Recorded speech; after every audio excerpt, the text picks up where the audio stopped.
At my baby's first birthday, my mother-in-law announced a DNA test in front of everyone. My husband handed it to me and said, "She has the right to know." I shook as I held our son tighter. But just as she smiled in triumph, a voice from behind said, "Actually, it's time you all heard the real results that say." Nicole stepped into the middle of the backyard like she was walking into a courtroom. She held up the envelope like it was evidence. She wasn't smiling. Her face was tight, focused, and for a second it scared me, because I had no idea what she was about to say. "Before any of you open anything," she said, staring right at Tyler, "you should know that I already knew what Donna was up to." She tried to be slick, but she's not half as smart as she thinks. Donna's face dropped for the first time. Tyler looked confused. I stood there, frozen, still holding Caleb, trying to make sense of what was happening. Nicole turned to the crowd. "My friends, my parents, neighbors, co-workers. 3 weeks ago, Donna hired a private DNA testing company to collect Caleb's DNA without consent. She sent in a swab and had it matched against Tyler's. Except she didn't do it right. The chain of custody was a joke. So I followed up. Quietly. Legally." She pulled out her phone and opened an email. "This is from LabCorp. A legitimate facility. I paid for it myself.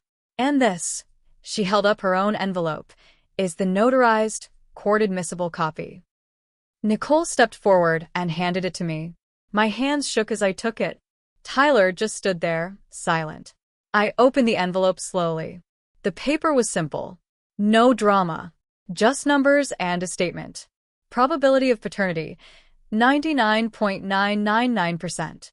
Confirmed. Tyler Whitmore is the biological father of Caleb Whitmore. I looked up at Donna. She was pale. Her mouth opened, then shut again. Nicole wasn't done. "And just so we're clear," she said, turning back to the crowd, "what Donna did was illegal. Collecting DNA from a minor without parental consent, falsifying the purpose of the test, submitting it under someone else's name. Those are all violations. I've already spoken to a lawyer. We'll be pressing charges." Now Tyler stepped forward, finally speaking. "You went behind my back?" he asked Nicole. She laughed. "Behind your back? Tyler, you and your mother tried to humiliate my sister. In front of her family, her friends, her child. You wanted a scene? You got one." The backyard was dead silent. My mom was holding her purse like she was ready to swing it. My dad was red in the face, fists clenched. Donna tried to speak. I needed to be sure. I cut her off. "No. You wanted to prove I was a liar. You've hated me since day one. And now you wanted to destroy me, destroy my son, just to protect some fantasy of your perfect family name." I turned to Tyler. "And you let her. You handed me that envelope like I was some dirty secret. You stood by her, not me, not your wife." He tried to speak, but there was nothing he could say. Not after what he'd done. I handed Caleb to my mom, turned back toward the guests, and said what needed to be said. "Party's over. Everyone who's here for me and Caleb, you're welcome to stay. The rest of you can get the hell out." And then I walked into the house, shut the door, and locked it behind me. That was the day I stopped being Tyler's wife. The divorce wasn't final yet, but that moment it was already done. What followed wasn't quick or clean. There were fights, lawyers, threats. But I stayed calm. I stayed focused. Because what Donna and Tyler didn't know was that I was just getting started. This wasn't just about DNA. This was about every look, every whisper, every attempt to make me feel small. It was time for consequences. I filed for divorce 2 weeks after the party. I didn't say much to Tyler that day. Just handed him the paperwork when he came to the house to talk. He didn't even try to argue at first. Just stood there looking stunned, like he couldn't believe I was really going through with it. But what shocked me most? He never once apologized. Not sincerely. Not for the party. Not for backing his mother. Not for turning our son into some kind of weapon in their sick little campaign. He just kept saying things like, "It got out of hand," or "She meant well," and my personal favorite, "You're being dramatic." So I stopped trying to explain. Instead, I focused on making things airtight. I got a good lawyer. One who understood how this would play out in court, not just as a custody case, but as a reputational one. I documented everything. The swab. The unauthorized DNA test. The way they tried to humiliate me in front of a crowd, including children. Meanwhile, Tyler and Donna went into damage control. He moved into a condo his parents owned. Told mutual friends I overreacted and was alienating Caleb from his family. Donna, on the other hand, made the rounds at church, spinning her usual nonsense. How she was just concerned, how she loved Caleb more than anything, how she never meant to hurt anyone. But here's the thing, people talk. And Louisville isn't that big of a town. A week after the party, my old neighbor Trina called me and said she'd overheard Donna at a hair salon bragging about how she had to do what Tyler couldn't, and how once the test proved the baby wasn't his, they were going to go for full custody. Full custody. That was their plan. It wasn't about truth. It was about control. About erasing me. And Tyler? He wasn't on it. Whether he said it out loud or not, he stood right there with her as she tried to tear me apart. So I stopped waiting for them to do the right thing. I started collecting everything: texts, voicemails, screenshots of Donna's social media posts from the days leading up to the party, even a voicemail from Tyler where he said, "Look, we had to be sure, okay? Just admit you brought this on yourself." But I wasn't just planning to win in court. I wanted people to know who they really were. I reached out to every guest who had been at that party. Quietly. I sent them the lab report, the real one, along with a simple message. This is what was true that day, in case you were confused. And then I went a step further. Nicole helped me write a statement, clear, factual, no drama, and we posted it on Facebook. I never named names. I didn't have to. Everyone who needed to know already did. I just told the truth. A DNA test was used as a weapon, and it failed. The post went viral in our circle. Comments poured in. Some people defended Tyler. But a lot more, especially women who knew Donna, spoke up. Turns out I wasn't the first woman she'd tried to handle. But the biggest shock came a few days later, when someone sent me a message I didn't expect. It was from a woman named Erica. She said she used to date Tyler. Said they kept in touch on and off over the years, even after we got married. And then she sent me screenshots. Messages from Tyler. Some recent. Some during my pregnancy. They weren't just flirty. They were intimate. Familiar. And then there was one, dated just 2 months before Caleb was born. Sometimes I wish I'd ended up with you instead. Everything with her just feels off. He wasn't just weak. He was disloyal. The man who doubted his own son was also keeping a woman on the side while I was 8 months pregnant. That was the last piece I needed. It wasn't just going to be a clean break. It was going to be a reckoning. I stared at those messages from Erica for almost an hour. Part of me didn't even feel surprised. It was like everything I'd ignored for years was finally laid bare. Tyler's distance during the pregnancy, his weird late-night work calls, how often he had to help his mom with something pointless. I sent the screenshots to my lawyer. I didn't even need to say anything. The lawyer replied with one sentence. "This is going to help." But I wasn't done. I didn't want Tyler just to lose in court. I wanted him to feel what it was like to be the outsider. To be doubted. To be watched. So I started talking. Not in a vengeful, wild way. Just quiet, direct honesty with the right people. I called his old boss at the logistics company. Told him I was filing for sole custody and explained why. Tyler had already taken time off because things were hectic. So, it wasn't a hard leap for them to connect the dots. Apparently, Donna used to drop by his office a lot. Ask questions. Too many questions. Now, they were reevaluating his role there. Then I spoke to a woman from our old church, someone who had once pulled me aside and said, "You're too strong to let that family turn you into something you're not." I told her the whole story. By the end, she was crying. Not just for me, but for herself too. Said she'd once gone through something similar. That woman made calls. Quiet ones. The kind that ripple. That's when I realized something. I wasn't the only woman Donna had tried to erase. I started hearing stories from other women in town. A girl Tyler had dated in college, his mom told her she wasn't fit to carry the Whitmore name. Another woman from his church days, Donna, spread a rumor that she had mental health issues after Tyler broke it off. It wasn't just me. I was part of a pattern. So, I did something bold. I found a local podcast. One that focused on real stories from women in Kentucky. Stories about family pressure, legal fights, custody battles, all of it. I reached out anonymously at first. Then, after talking to the host, I agreed to record an episode. They changed names, kept identifying details vague, but the story was all real. When the episode dropped, I didn't post about it. Didn't need to. Donna did that for me. She found it within hours. Someone had tipped her off. She posted a huge rant on Facebook about women making up lies to destroy families. She tagged friends. She called me a danger to the Whitmore legacy. That was her mistake. Because in that moment, people who hadn't taken a side finally saw her for what she was: controlling, vindictive, and completely obsessed with image over truth. Tyler's name was mud at work. He got put on indefinite leave. His condo, the one owned by his parents, got listed for rent. Donna? She suddenly started posting Bible verses. Lots of them. But none of that mattered compared to what came next. The custody hearing. I walked into that courtroom with my lawyer, my documents, and my truth. Tyler walked in alone. Donna wasn't allowed inside.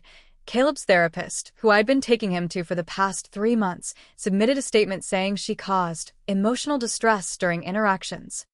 We sat across from each other as the judge reviewed everything: texts, DNA test history, Erica's messages, Donna's history of overreach. Even the podcast episode, which had been submitted anonymously, came up. And when the judge looked up and said, "Sole physical and legal custody awarded to the mother," I didn't feel joy. I felt peace. But I still wasn't finished. Because there was one more thing Donna didn't know. I'd found something in Tyler's emails. Something that would turn everything upside down. I wasn't snooping, not at first. I was searching for old insurance paperwork Tyler had left logged in on the shared laptop. But that's when I saw it. A folder buried deep under downloads, mislabeled like he didn't expect anyone to ever look. Inside were PDFs. A mix of legal correspondence, invoices, and screenshots. Some were from a private investigator, dated months before Caleb's first birthday. One file stood out. _memo, PDF. I opened it. It was a scanned intake form from the local ER, dated about 6 months before our party. Under patient name, it said Erica. Under emergency contact, it said Tyler Whitmore. I read through it again. And again. It wasn't a one-time affair. He wasn't just chatting with an ex. He had been there for her, physically, financially, emotionally, while I was recovering from a C-section and barely sleeping. There was a note scribbled by hand across the bottom of the form. Patient requested contact stay private due to patient's family concerns. I printed everything. Then I reached out to Erica again. I wanted to know the full story, and I wanted to hear it directly from her. She agreed to meet. We sat down in a Panera off Shelbyville Road. Neutral ground. Erica looked tired. Older than her photos. Nervous, like she expected me to lash out. I didn't. I just asked her one question. How long? She looked down at her coffee. 2 years, she said. On and off. Started before you were pregnant. I didn't flinch. I just nodded. She kept talking, said Tyler told her he was trapped, that I was manipulative, that Caleb might not be his. That Donna supported the relationship, even encouraged it. That stopped me cold. You talked to his mother? I asked. She nodded slowly. A couple times. She said if I really loved Tyler, I'd be patient. That he needed time to do things the right way. It was like a fog lifted. That birthday party wasn't some emotional reaction. It wasn't Donna acting on a wild suspicion. It was a plan. They were laying the groundwork to replace me. Slowly. Legally. Socially. They wanted to destroy my credibility so that when Tyler finally left, he could walk straight into a custody claim, with Erica already in place. They thought I'd crumble. Instead, I was building something. That night, I organized everything. The ER form, Erica's statement, Donna's messages, the party footage, the audio from Tyler's voicemail, and the screenshots. My lawyer said, this could be civil court material. But I had a better idea. I sent a sealed envelope to every member of Donna's church committee. Then I sent one to Tyler's HR department. Then, with Nicole's help, I had the podcast do a follow-up episode. This time, they didn't just change names, they changed nothing. It was still anonymous, but it was sharp, cold, and surgical. And it reached people. Tyler stopped showing up to custody exchanges. His lawyer called mine in a panic. He was trying to take time to reevaluate. Donna shut down her Facebook. Erica? She moved to Indiana. Quietly. Disconnected. But me? I was just getting steady on my feet again. Caleb was sleeping better. I was sleeping better. And the silence from Tyler's side? It was just the calm before the real storm. Because one of those church committee members had reached out. Turns out Donna had been misusing funds from a women's fellowship grant. And they wanted my help proving it. The woman from Donna's church committee who called me. Her name was Cheryl. Mid-50s, old-school Southern manners, but sharp as a tack underneath. We met at a diner off Bardstown Road, and she didn't waste time. She slid a folder across the table. We've suspected something for a while, she said. But no one wanted to poke the queen bee. Inside were financial records, handwritten notes, printed expense summaries, and scans of checks Donna had signed. They were from the church's Women's Growth and Fellowship Fund, which was supposed to support single mothers, domestic abuse survivors, and community outreach. But the numbers didn't add up. Multiple reimbursement payments for catering that never happened. Floral arrangements for non-existent events. One charge for a retreat that turned out to be a weekend spa trip for Donna and her sister-in-law. Cheryl looked me dead in the eye. We know you've been through hell. We're not asking you to lead the charge. But if you're willing to speak to the church board about what she did to you, what she tried to do, we'll take it from there. I didn't say yes right away. I sat on it, thought about it. But then I remembered Caleb's birthday. The looks, the silence, the way Donna smiled when she thought she'd finally broken me. I called Cheryl the next day. I'll speak. The hearing was 2 weeks later. A special session of the church board, members only. Nicole came with me. So did my dad, who just sat outside the room like backup. I told the board everything. How Donna faked a DNA test, tried to ruin my reputation, backed Tyler's affair, and planned to help him take full custody of Caleb. I gave them names, dates, messages. I didn't cry. I didn't yell. I just laid it out, slow and steady. When I finished, one of the older board members, Mr. Lee, a retired judge, folded his hands and said, "Well, that certainly changes things." Donna didn't attend the meeting. She sent a statement through her lawyer. 3 paragraphs of vague denial wrapped in scripture. But it didn't work. 2 days later, the church board voted to remove her from all positions of leadership. Cheryl called me the moment the vote ended. She's furious, she said, practically whispering into the phone. Tried to say you forged the paperwork. Claimed you were mentally unstable. I laughed. I couldn't help it. Of course she did. But then Cheryl said something that froze me in place. She said if you didn't stop spreading lies, she had proof of what you did after Caleb was born. That she had something big. Something that would ruin you. I felt a wave of heat rush through me. I knew I hadn't done anything wrong. But with Donna, it didn't matter. She didn't need truth.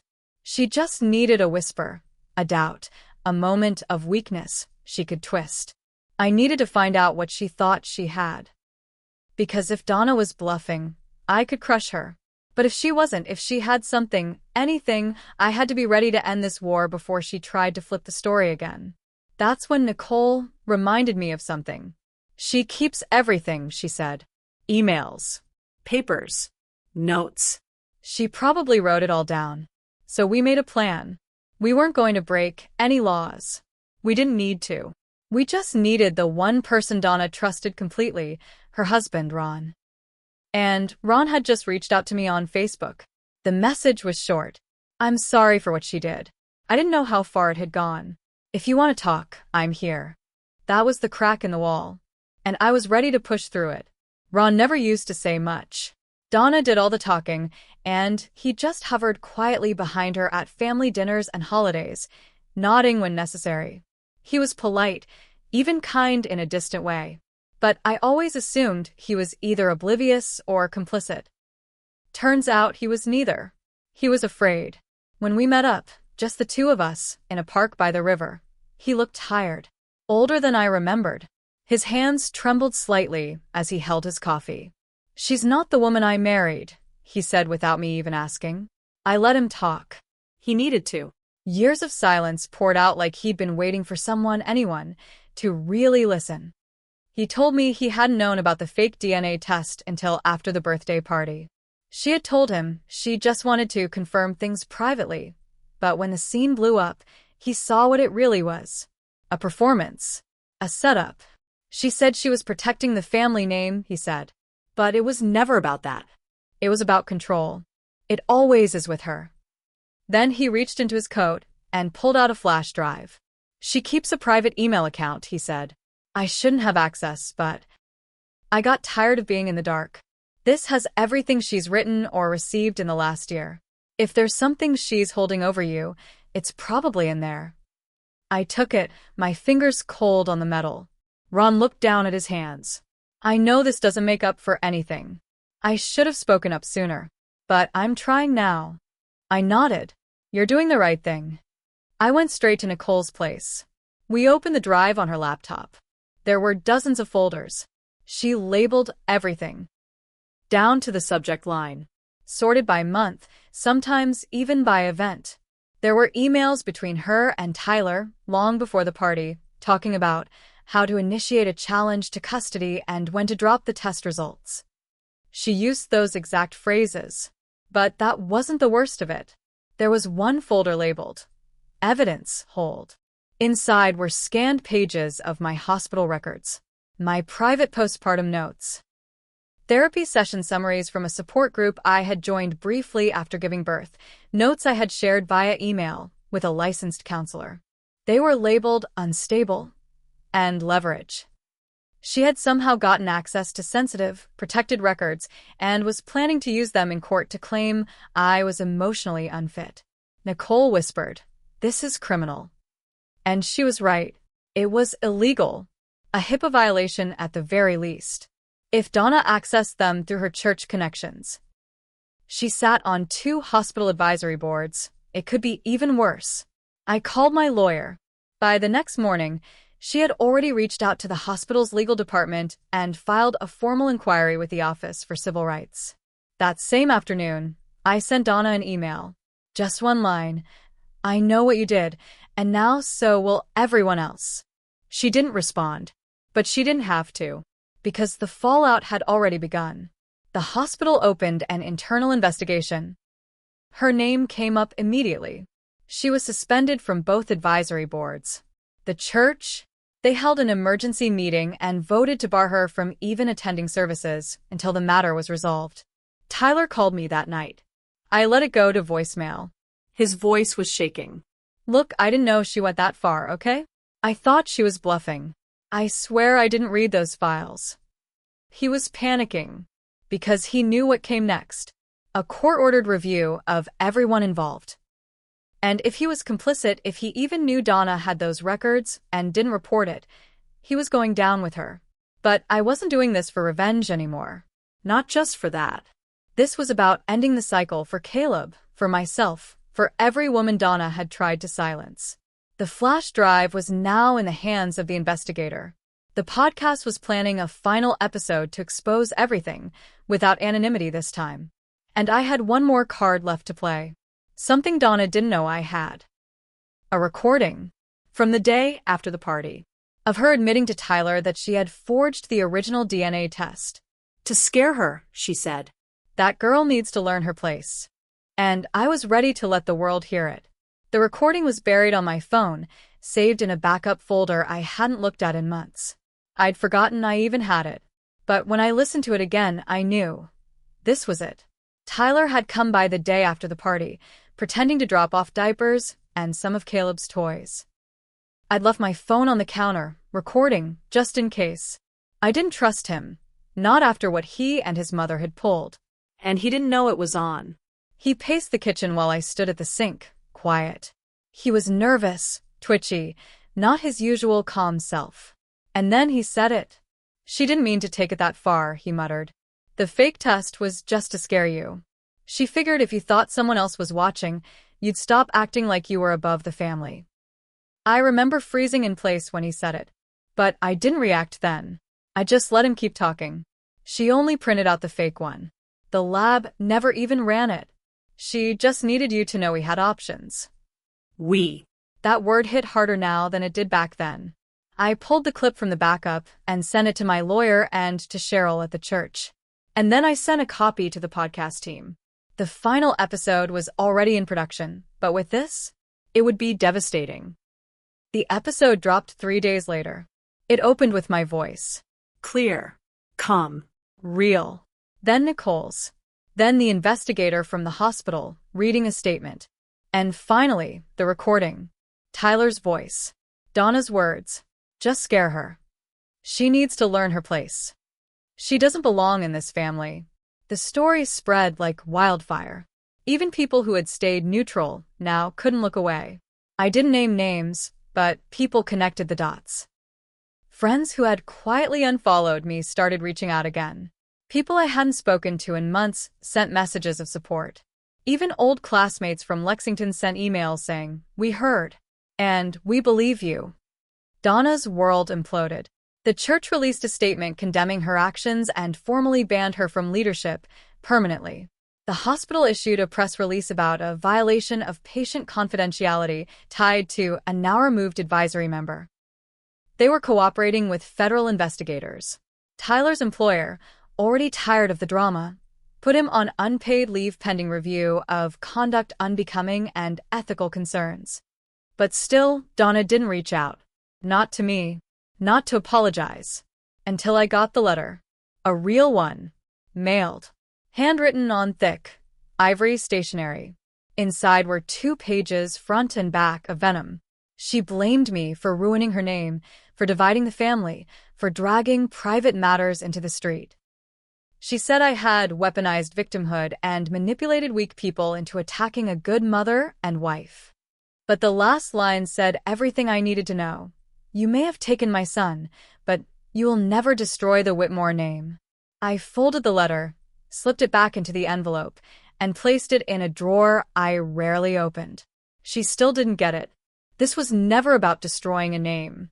This was about protecting mine. And now that the world knew the truth, I was just getting started on what came next. 2 weeks after the podcast aired, I was sitting on my porch when the mail carrier dropped a thick envelope at my door. It was from the Office for Civil Rights. Inside was confirmation that Donna was under formal federal investigation for unauthorized access to protected health information. They had traced how she'd used her position on the hospital's advisory board to request internal records. The violation was serious. Multiple counts, including my therapy notes, postpartum assessments, and one record that didn't even belong to me. It belonged to Erica. She'd dug into Erica's file too, hoping to find something to control her. I called Erica, told her. We cried on the phone. Then she said something I'll never forget. I thought I was just the other woman.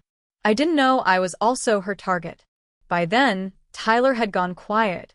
The last time we communicated was through attorneys. He tried to file for partial custody again, this time without Donna, but the judge didn't bite. Not after everything. Not with the investigation pending. My lawyer buried him in evidence. The judge ruled swiftly. Sole custody remains with me, and all visits must be court-supervised. He didn't even show up to the last hearing. Word around town was that he'd taken a job in Nashville, moved in with a friend. His reputation never recovered. Even people who once defended him couldn't look at him the same after hearing that recording. But the final blow didn't come from me. It came from Ron. He filed for divorce from Donna that August. Cited emotional abuse, reputational harm, and willful endangerment of others. That last part? Directly tied to her abuse of power over medical records. The divorce documents included statements from hospital staff, church leaders, even members of her own family. Her brother, who she hadn't spoken to in years, submitted a letter detailing how she'd once tried to sabotage his engagement by faking messages from his fiancée. When I read that, I just sat there holding the page, stunned. This woman had spent decades pulling strings, cutting people out, manipulating everyone around her. And now, everyone saw her for what she was. She lost her place on every board, was stripped of her honorary titles at church, was asked not to return to volunteer with any local organizations pending investigation outcomes. She was radioactive. And for the first time since I'd met her, Donna Whitmore was alone. I got a call from her once. Blocked number. I only picked up because I thought it was the court. It was her. "You happy now?" she said, her voice sharp but hoarse. I stayed quiet. I gave that boy his name. His father. A future. "He had that the day he was born," I said. "You just couldn't stand that it came from me." There was a pause. Then she said, "You think this ends with me?" "It already did," I replied and hung up. She never called again. Now, a year later, Caleb is 2. He's walking, talking, laughing louder than ever. He doesn't know any of this yet. He doesn't know what his grandmother tried to do to me, what his father let her do. One day, I'll tell him, carefully, when he's old enough to understand what strength really means, what protection looks like. But for now, we're just living. I got my name back, dropped Whitmore from every document, every form, every legal file. I built something stable. I work part-time from home, I have a solid routine, and I sleep better at night. Not because it's quiet, but because I made it quiet. Because every lie they told fell apart. Because I didn't break when they tried to rip me open in front of the world. And the next time someone tries to scare a woman with a lie, with a fake test, with a whisper behind her back, maybe they'll think twice. Because sometimes the truth doesn't just survive. It burns everything else to the ground.